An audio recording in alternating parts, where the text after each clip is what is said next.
PFI terror plot.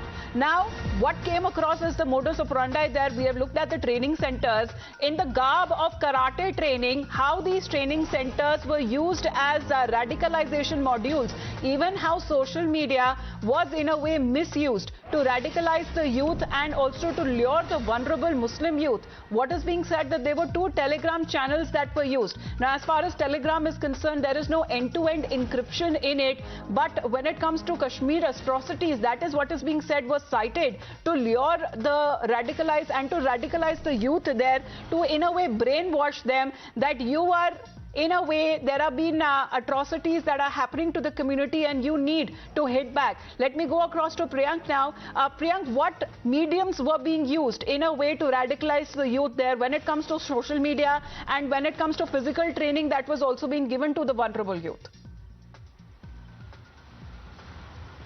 Yeah, certainly. Investigation has clearly suggested that PFI was not only operating on ground and getting into connecting to several individuals who are the very easy target for them, but they have been using these electronic mediums to get in touch with those youth who wanted to, who could be indoctrinated very easily. And for that, the agencies have found that the cell phone devices which have been recovered over the period of last 1.5 years from various PFI members who have been arrested across the country, they have been use of Telegram channel which was pretty much commonly seen among them.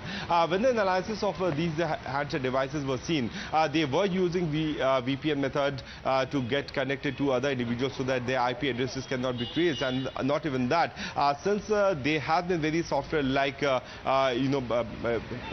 example Telegram only, which cannot be traced by the agencies unless and until they have the devices in their hand, or even if they have been attempt by the agencies to trace them, that cannot be used in the court when these accused can be brought to prove their